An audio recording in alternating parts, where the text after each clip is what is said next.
और अंबाला के पंजोखरा विवाद में बवाल इतना बढ़ गया है कि हाईवे खाली कराने पहुंची पुलिस। और जिस तरीके से ये विवाद बढ़ा है, इसी मुद्दे पर आज हम चर्चा करेंगे। के पंजोखरा में जो विवाद बढ़ा, गुरसिमरन सिंह मंड की गिरफ्तारी की मांग को लेकर प्रदर्शन किया गया और देखिए प्रदर्शन के बाद लाठीचार्ज भी किया गया है और देखिए पुलिसकर्मी भी घायल हुए हैं। कुछ तस्वीरें आपको टीवी स्क्रीन पर हम दिखा रहे हैं। तो देखिए अंबाला के पंजोखरा विवाद में बवाल इतना बढ़ गया कि हाईवे खाली करवाने पहुंची पुलिस टीम पर भी हमला हो गया। अब करीब 6 से 7 पुलिसकर्मी घायल हुए हैं। हालात काबू करने के लिए पुलिस को लाठीचार्ज और आंसू गैस का इस्तेमाल करना पड़ा। दरअसल गुरसिमरन सिंह मंड की गिरफ्तारी की मांग को लेकर शुरू हुआ प्रदर्शन करीब 6 घंटे तक नेशनल हाईवे 44 पर चला और उसके बाद हालात हिंसक हो गए हैं। अब सबसे बड़ा सवाल ये है कि आखिर प्रदर्शनकारियों और पुलिस के बीच टकराव इतना क्यों बढ़ा और पुलिसकर्मियों पर हमला करने वालों पर अब क्या कार्रवाई होगी। और इस बीच डीजीपी अजय सिंघल ने अस्पताल पहुंचकर घायल पुलिसकर्मियों का हालचाल जाना और कानून व्यवस्था को सर्वोच्च प्राथमिकता बताया। अभी कुछ फोर्स यूज़ करके हाईवे को क्लियर कराने की कोशिश की गई है। हमारे एक डीएसपी के ऊपर फरसे से अटैक हुआ जिससे उसका हाथ कट गया और अंगूठा कटने के कगार पे है, जिसकी वजह से थोड़ा सा फोर्स यूज़ करके हाईवे को क्लियर कराना की कोशिश की गई है। साथ में इन्होंने बहुत बार इनसे मल्टीपल राउंड्स बातें हुई, परंतु किसी भी बात में उन्होंने ये समाधान नहीं दिया और जानबूझ के ये मोर्चा यहाँ पे लंबा लगाने की बातें की और हमने मल्टीपल राउंड से इनसे बातचीत करने की कोशिश की और जाम को खुलवाने के लिए हमने इनसे बार बार आग्रह किया, परंतु कुछ शरारती तत्व जो कि भाले फरसे और तलवारें कुल्हाड़ियाँ के साथ में भी यहाँ पे क्राउड में थे और जैसे ही अंधेरा होने लगा उन्होंने पुलिसकर्मियों पे अटैक करना स्टार्ट कर दिया और कुछ जो ट्रक है उनकी चाबियाँ उन्होंने छीन ली ताकि ये जाम क्लियर ना हो। तो उन्होंने रात भर उत्पात मचाने का कुछ लोगों का यहाँ पे इरादा था। कुछ 1500-1600 सिख अपना गुरुद्वारा पंजोखरा में इकट्ठे हुए थे जी और उनके साथ वो कुछ डिमांड कर रहे थे कि जो पहले जीवन सिंह मंड के साथ जो हमारी एफआईआर दर्ज हुई है उनके खिलाफ कार्रवाई की। तो हमारी उनके साथ बातचीत चल रही थी तो अचानक से उनमें से कुछ शरारती लोगों ने आके हाईवे जैम कर दिया। उसमें भी हमने बड़ा संयम से काम लिया, उनसे बातचीत करते रहे, उनकी जो डिमांड थी वो हमने पूरी करी, लेकिन एंड में आके जब इतना जाम लग गया, लोगों को हैरेसमेंट हो गई, तो फिर उसमें से अचानक से किसी ने पथराव शुरू किया और उसके एवज में हरियाणा पुलिस को कुछ लाठीचार्ज करते हुए वो क्लियर कराना पड़ा। उसमें हमारे काफ़ी जवानों के चोट लगी है, डीएसपी के अंगूठे पे कट गया है और 3-4 लोगों के हेड इंजरी हुई है। बिल्कुल हम इसमें केस रजिस्टर करेंगे और जो इसमें जो लॉ एंड ऑर्डर खराब करने की कोशिश कर रहे थे उनके खिलाफ कार्रवाई तस्वीरें आप टीवी स्क्रीन पर देख पा रहे हैं। सिख समाज में रोष है, प्रदर्शन है, हिंसक रूप ले लिया है। करीब 6 पुलिसकर्मी भी इसमें घायल हो गए हैं। भारी संख्या में पुलिस बल जहां पर धरना दिया जा रहा है, प्रोटेस्ट किया जा रहा है, वहां पर पहुंचे। डीजीपी ने घायलों का हालचाल भी जाना है और आज नेशनल हाईवे 44 पर सुरक्षा को हाई कर दिया गया है। तो गुरसिमरन सिंह मंड पर जो हमला हुआ था, जो उनकी कार में तोड़फोड़ की गई थी, उसको लेकर कुछ युवकों को पुलिस ने गिरफ्तार कर लिया और जिसके बाद से ये पूरा विवाद शुरू होता हुआ नजर आया है और उस विवाद ने हिंसक रूप ले लिया है। तो कुछ सिख संगठनों ने गिरफ्तारियों का विरोध भी किया था, जिसके बाद विवाद और बढ़ता हुआ नजर आया।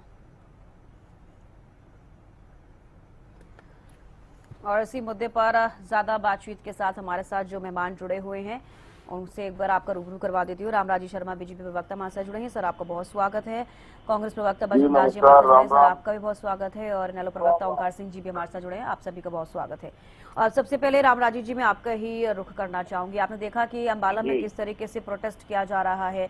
अब सबसे बड़ा सवाल ये है कि अगर इस तरीके से पहले से क्या पता था कि इस तरीके के हालात हो जाएंगे, क्या उन हालातों को काबू नहीं किया गया पहले से? और जब किया गया तो देखिए पुलिस कर्मियों पर भी हमला किया गया है। किस तरीके से देख रहे हैं आप? कानून व्यवस्था को लेकर विपक्ष लगातार ही पहले से सवाल खड़े कर रही है बीजेपी पर। देखो, सबसे पहले मैं आपको और ये अन्य पार्टी के प्रवक्ता इनको और भगवान रूपी जनता जनार्दन को मैं राम राम करता हूँ, नमस्कार करता हूँ, फिर आपकी बात का जवाब देता हूँ। ये डॉक्टर नायब सिंह सैनी जी का हरियाणा है, नशा मुक्त हरियाणा, अपराध मुक्त हरियाणा, भ्रष्टाचार मुक्त हरियाणा। किसी को भी कानून में हाथ लेने की इजाजत नहीं दी जा सकती। और जिस तरह से कल ये हुआ, पुलिस पर भी अटैक हुआ, ये बड़ा गलत है। और मैं इस बात के लिए माननीय डीजीपी साहब को भी बधाई देता हूँ। उन्होंने सिचुएशन को संभाला बड़ी सूझबूझ से। और कुछ अराजक तत्व हैं जो नहीं चाहते हमारे देश का लोकतंत्र मजबूत हो, कानून का राज चले, वो कहीं न कहीं अराजकता फैलाने की कोशिश करते हैं। और कल पुलिस ने बड़ा सूझबूझ से काम लिया और हमारे भाइयों को भी समझाया। और ये जो international anti Khalistan terrorist front के अध्यक्ष गुरु सिमरन सिंह जी मंड, ये वहाँ पे गुरुद्वारे में पंजोकरा में माथा टेकने गए थे, वहाँ पे पूजा करने गए थे। इनके ऊपर हमला हुआ था, 2 हमलावर पुलिस ने गिरफ्तार कर लिए थे। तो आपस में विवाद हो गया, तो उनको छुटवाने के लिए जी। और इनके खिलाफ मुकदमा दर्ज कराने के लिए तो वहाँ पे कुछ लोग आगे थे। तो पुलिस ने बड़ा सूझबूझ से काम लिया और उनको समझाया और सिचुएशन को संभाला। और जिसमें हमारे डीएसपी और 2-3 पुलिसकर्मी घायल हो गए थे, माननीय डीजीपी साहब घायलों से मिले भी और सिचुएशन को संभाला। मेरा जनता जनार्दन से विनम्र आग्रह है कि वो शांति बनाए रखें और सब ठीक है, कानून को हाथ में ना लें। ये आपकी अपनी सरकार है, ये आपका अपना क्षेत्र है। तो इस तरह की अराजक तत्वों से बच करें, अराजकता ना फैलाएं। और मैं डीएसपी वीरेंद्र शर्मा जी और पुलिसकर्मी जो घायल हो गए थे, मैं उनके शीघ्र स्वस्थ होने की कामना करता हूं। और मैं इस बात के लिए भी शुक्रिया अदा करता हूं कि हमारी पुलिस ने संयम बनाए रखा। और जिस तरह से हमारी फोर्स काम कर रही है, बहुत अच्छा काम कर रही है। अपराध के आंकड़ों में भी कमी आई है और लॉ एंड ऑर्डर हमारा बहुत बढ़िया है। ये एक आध घटना घट जाती है। और मैंने फिर आपको कहा, आपके माध्यम से मैं फिर हमारी जनता जनार्दन से नंबर आग्रह करता हूँ कि कानून हाथ में ना लें। ये जिस तरह से लॉ एंड ऑर्डर हमारा बढ़िया है, इसको बनाए रखें। जी ठीक है सर, लौटूंगी आपके पास में। बजरंग दास जी, अब आप इस पूरे मामले को लेकर क्या कहना चाहेंगे? मंड की गिरफ्तारी जिस तरीके से उनके ऊपर हमला हुआ, कुछ युवकों को गिरफ्तार किया गया, उसके बाद से लगातार प्रोटेस्ट किया जा रहा है। इस पूरे मुद्दे को आप किस तरीके से देख रहे हैं? और लगातार कानून व्यवस्था को लेकर विपक्ष लगातार सवाल उठाता है सत्ता पक्ष पर।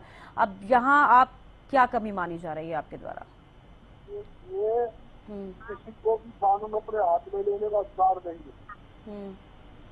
जहाँ तक कि जो कल हुआ वो बहुत ही निंदनीय हुआ। टकराव नहीं होना चाहिए था। सरकार में बातचीत करके, पुलिस प्रशासन में बातचीत करके इस समस्या का समाधान निकालना चाहिए था। इसमें दोनों तरफ से नुकसान हुआ है। जिस समाज के लोगों को भी चोटें आई है तो पुलिस प्रशासन को चोटें आई है। ये सब अपने भाई, हम कोई एक दूसरे के कोई हिंदुस्तान पाकिस्तान नहीं है कि हम आप लड़ाई करें। पुलिस का काम है तो सुरक्षा की व्यवस्था ठीक करना, उनकी जुम्मेवारी लाइन ऑर्डर की स्थिति को कंट्रोल करना। वैश्विक समाज को भी शांति बनाए रखने की जरूरत है ताकि किसी प्रकार का टकराव आपसी में ना हो, ये जरूरी है। जो भी हुआ है वो अच्छी बात नहीं है।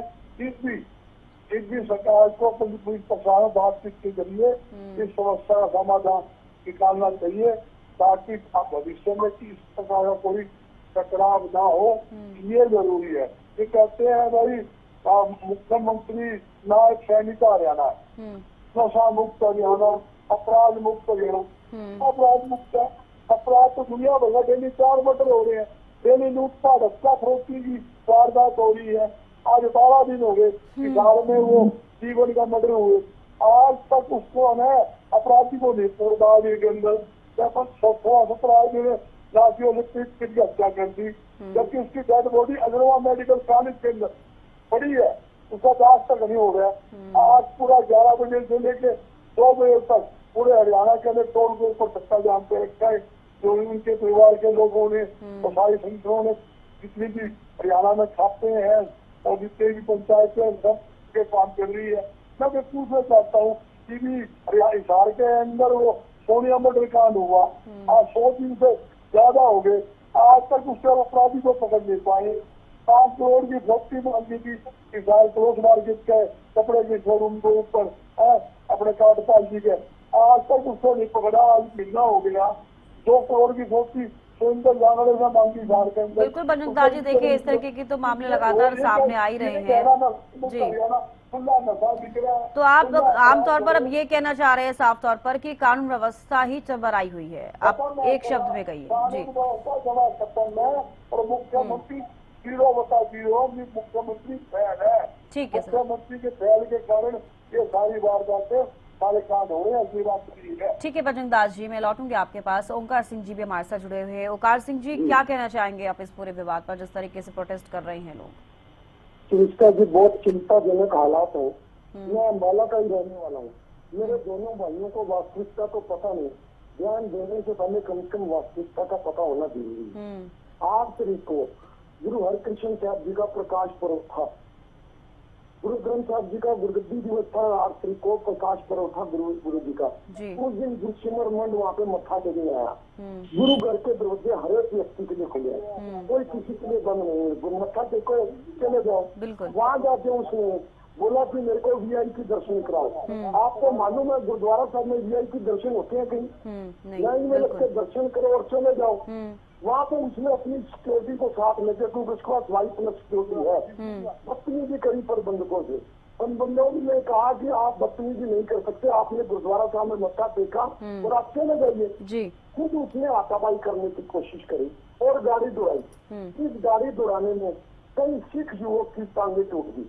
एक सिख युवा, बिल्कुल युवा, 22-23 साल का युवा, आज भी आदेश हॉस्पिटल में जिंदगी मौत की लड़ाई लड़ रहा है। उसकी रीढ़ की हड्डी 4 जगह से टूट गई। 15 मिनट तो उसकी गाड़ी के नीचे दबारा, संगत आई, संगत ने गाड़ी उठाई तो नीचे से निकाला उसको। ये वास्तविक परिस्थितियां तो इन प्रवक्ताओं को पता नहीं। ये आज अपने ध्यान देने के लिए बहुत शर्म की बात है। वास्तविकता ये है कि जब सिख युवा को वहाँ से निकाला, उसकी 4 जगह से हड्डी फ्रैक्चर हुई और उसके विरोध में सिख युवाओं को गुस्सा आया कि इसने गाड़ी रैश ड्राइविंग करते, उसका लड़का गाड़ी चला रहा था। सिख संगत को नीचे दिया, फिर वह मसला सारा खत्म हो गया था। पुलिस ने कार्रवाई करनी थी तो दोनों पक्षों पे करनी थी। पुलिस ने सिख युवाओं को तो उठा लिया जिन्होंने इसके हाथ पैर में मतलब चांटा चूटा लगाया था, उसको तो उठा लिया। गुरसिमर मंड के खिलाफ 307 का पर्चा दर्ज नहीं किया, जिसकी गाड़ी के नीचे युवा आके आज भी आदेश हॉस्पिटल में सीरियस है। अब कल पर्चा दर्ज हुआ, जिम्मेवारी किसकी है मैं ये पूछता हूँ? पुलिस की जिम्मेवारी है। पुलिस ने सिख युवकों पे तो पर्चा दर्ज कर दिया। गुरसिमर मंड क्या उनका फूका लगता है? गुरसिमर मंड में क्यों पर्चा दर्ज नहीं किया गया? एक व्यक्ति पूरे हरियाणा का माहौल बिगाड़ रहा है, वो खुद नहीं बिगाड़ा, ये बीजेपी की साजिश है। क्योंकि पंजाब में चुनाव है, ये पहले हिंदू मुसलमान करते थे और हिंदू सिख करके चुनाव जीतना चाहते हैं पंजाब में। ये ऐसी पार्टी है जो जनता के बीच में सिर्फ दंगे करवा के चुनाव जीतना चाहती है। मैं इनके प्रवक्ता से पूछना चाहता हूँ, गुरसिमर मंड क्या लगता है तुम्हारा? फूफा लगता है या बीजा लगता है? उसके खिलाफ पर्चा कम दर्ज हुआ, क्यों? ठीक है, सवाल उसके खिलाफ 8 तारीख को पर्चा दर्ज क्यों नहीं हुआ? दूसरी बात, ये कह रहे हैं संगत ने हमला किया। संगत कभी हमला नहीं करती, संगत निरक्षी बैठी हुई थी, जबकि पुलिस वालों ने कार्रवाई शुरू करी, आंसू गैस के गोले चलाए, गोली का राउंड भी चले, वाटर कैनन चलाए गए। क्यों? क्या सिख संगत हरियाणा की और भारत की निवासी नहीं है? ये विक्रा क्यों सिख के साथ? और सबसे बड़ी बात, वहाँ पे गुरसिमर सिंह मंड करने क्या आया था? मैं तो ये पूछता हूँ इसके, ये बीजेपी वाले प्रवक्ता माथे पे टीका लगा के बैठ जाते हैं, ये बताए गुरसिमर सिंह मंड वहाँ पे करने क्या आया था? अगर मत्था टेकने आया था, लाइन में रखते दुनिया मत्था टेक रही, मत्था टेकते चले जाता। क्या जरूरत थी उसको वीआईपी दर्शन? कौन कराएगा? गुरुद्वारा साहब में वीआईपी दर्शन होते हैं और इसके लिए पुलिस प्रशासन पूरा दोषी है। सिख बच्चों में पर्चा दर्ज हो गया तो गुरसिमर मंड के खिलाफ भी पर्चा दर्ज क्यों नहीं हुआ? ठीक है ओंकार सिंह जी, जवाब ले लेते हैं। बीजेपी प्रवक्ता हमारे साथ जुड़े ही हुए हैं। रामराजी जी, आपने सुना ओंकार सिंह जी ने आपको पूरा घटनाक्रम बताया, आपसे अब तक वहाँ क्या हुआ है। लेकिन एक बड़ा सवाल ये है कि जो ये प्रोटेस्ट पूरा चल रहा है, सिंह संगठनों द्वारा जो प्रोटेस्ट किया जा रहा है, उसमें जिन युवकों ने हमला किया होगा मंड पर और उसके बाद उनको गिरफ्तार किया गया है, लेकिन जो हम लगातार कह रहे हैं कि गुरसिमरन सिंह मंड पर क्यों उनकी जांच पड़ताल नहीं की गई, क्यों उनसे सवाल जवाब नहीं किए गए हैं। हालांकि ओंकार सिंह जी ये भी कह रहे हैं कि उन पर एफआईआर दर्ज नहीं हुई, क्या कहना चाहेंगे? देखो, मैं आपको बताना चाहूंगा, एक तो मेरे बड़े भाई को ये बताना चाहूंगा कि थोड़ा भाषा की मर्यादा रखे। ये किसी का जीजा लगता है, किसी का फूफा लगता है, इस तरह की भाषा का इस्तेमाल ना करें। ये हमारे को धमकी मत दे, इस तरह की भाषा का इस्तेमाल मत करें। पहले तो अपने संयम से बात करें। ये कौन किसका जीजा लगता है, कौन किसका फूफा लगता है, मर्यादित भाषा, अनपार्लियामेंट्री लैंग्वेज मत बोल, धमका मत मेरे को, अनपार्लियामेंट्री लैंग्वेज। ठीक है ओंकार सिंह जी, कोई नहीं, आप बोलने दीजिए रामराजी जी को। रामराजी जी कहिए। जीजा लगता, फूफा लगता, क्या क्या कौन सी बात है ये बोलने की? क्यों कभी मुकदमा दर्ज हुआ, पहले दर्ज क्यों नहीं हुआ? कानून अपना काम कर रहा है, कानून के अनुसार कानून अपना काम कर रहा है। मामले की जांच चल रही है। बिल्कुल ओंकार सिंह जी यही तो कह रहे हैं ना कि कानून अपना काम कर रही है, तो दोनों पक्षों के लिए क्यों नहीं कर रही है, सिर्फ एक पक्ष के लिए मामले की क्यों? जांच चल रही है। मुकदमा पहले दर्ज होता है, जांच बाद में होती है। अरे मेरे भाई, मामले की जांच चल रही है, कानून हाथ में लेने की किसी को नहीं मिल जा सकती। कानून अपना। ओंकार सिंह जी, आप रामराजी जी को बोले दीजिए। रामराजी जी कहिए। आप सिख कह के सिख भाइयों को हमारे से अलग करना चाह रहे हो क्या? आपको ये पता है हिंदू धर्म में जो बड़ा लड़का पैदा होता था, पगड़ी बांध के। ओंकार सिंह जी, आप प्लीज रामराजी जी को सुनिए एक बार, वो क्या कह रहे हैं। रामराजी जी कहिए। पहले सुनने की हिम्मत रखे। एक बात पूछना चाहता हूँ, सिख भाइयों को हमारे से अलग करना चाह रहा है क्या? पहले सुनने की ठीक है, आपकी बात ठीक है, मुकदमा पहले दर्ज होता है फिर जांच होती है। ठीक है, मैं आपके पास लौटूंगी। रामराजी जी कहिए। हमारे हिंदू धर्म में पहला लड़का पैदा होता था, उसको सिख बनाया जाता था। खालसा पंथ की स्थापना हिंदू धर्म की रक्षा के लिए की थी। और मतीदास सतीदास जो सेना नायक थे खालसा पंथ के, वो ब्राह्मण थे, वो भारद्वाज ब्राह्मण थे। बंदा वीर बहादुर बैरागी ब्राह्मण था। आप हिंदू सिख को अलग करना चाह रहे हो क्या? आज मैं ये दंगे क्यों करवाए? और आपकी सरकार रही, पहली सरकार थी। हमारे सिख भाइयों को। लेकिन ओंकार सिंह जी, अभी आपने तो कहा था कि गुरुद्वारा सबके लिए खुला है, कोई भी जाकर मत्था टेक सकता है, तो फिर आपको क्या आपत्ति है इसमें? जरूरी था। हमारे गुरुओं ने, हमारे सिखों ने, हमारे पूर्वजों ने जो कुर्बानी दी है, वो इतिहास क्यों नहीं दर्शाया गया? आपकी भी सरकार रही है, हमारे सिख भाइयों का उसका इतिहास दर्शाया गया। ये हमारी सरकार ने दर्शाया, ये डॉक्टर नायर सिंह सैनी की सरकार ने दर्शाया, उनको बताया और पाठ्यक्रम में भी शामिल किया। हमारे गुरुओं ने क्या क्या कुर्बानियां दी है हमारे हिंदू धर्म की रक्षा के लिए।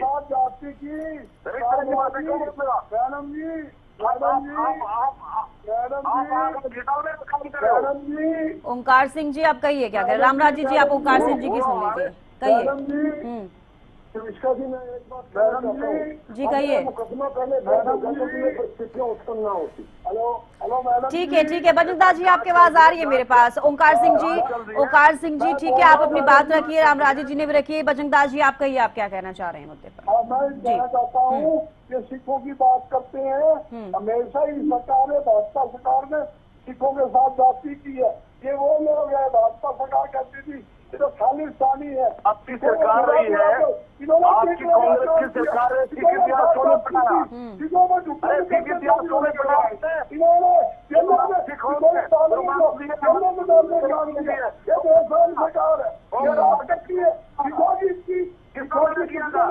किसानों की दुश्मन है, ये दुश्मन सरकार है। इन्होंने हिंदू सिख में कोई फर्क नहीं है, और जाति कर दी है। जाति का मतलब हमारा पाप है, हमारे हिंदू धर्म की रक्षा की। बजरंगदास जी, देखिए काफी सेंसिटिव ये मामला है। अगर हम गुरसिमरन सिंह मंड का जिक्र कर रहे हैं, जिनके ऊपर उनकी गाड़ी पर तोड़फोड़ की है, पूरी कहानी क्या सामने आई है, पुलिस अब किन युवकों पर जांच कर रही है। बजरंगदास जी में लौटूंगी। रामराजी जी, एक सबसे बड़ा सवाल ये है कि अगर इस तरीके की हालात वहां पर हुए हैं, तो अब अगर जिन युवकों ने गुरसिमरन सिंह मंड पर हमला किया, उन युवकों को गिरफ्तार किया गया, उन पर कार्रवाई की बात की जा रही है, तो क्या गुरसिमरन सिंह मंड पर भी कार्रवाई होगी? क्या उनसे भी पूछताछ की जाएगी कि आखिरकार वहां पर क्या परिस्थितियां बनी जिसके बाद ये प्रोटेस्ट चल रहा है? ऐसा है, मैं बताऊं आपको, इसको हिंदू सिख से ना जोड़ा जाए। सिख हमारे पार्ट है, हिंदू धर्म का पार्ट है सिख। बिल्कुल। सिख अलग धर्म नहीं है, हमारा पार्ट है, हमारा पंथ है। और सबके ऊपर कार्रवाई होगी, कानून से बड़ा कोई नहीं है। मामले की जांच चल रही है, मामले की जांच चल रही है। ठीक है, बजरंग दास जी, आप सुन लीजिए रामराज जी को, वो कह रहे हैं मामले की जांच चल रही है। तथ्यों के आधार पर जो तथ्य सामने आए उस पर कार्रवाई होगी। आप इस तरह का भ्रम ना फैलाओ। मेरे गलत बात आप डिवाइड एंड रूल की नीति ना करो। तो बिल्कुल अब देखिए, देखना होगा इस पूरे मामले पर कि अगर एक पक्ष पर जांच हो रही है तो दूसरे पक्ष पर क्या कुछ रहता है। चलिए, बेहद शुक्रिया आप सभी का चर्चा में जुड़ने के लिए और बातचीत करने के लिए। यहाँ पर रुकने छोटे से ब्रेक ले, जल्द लौटेंगे, आप बने रहिए।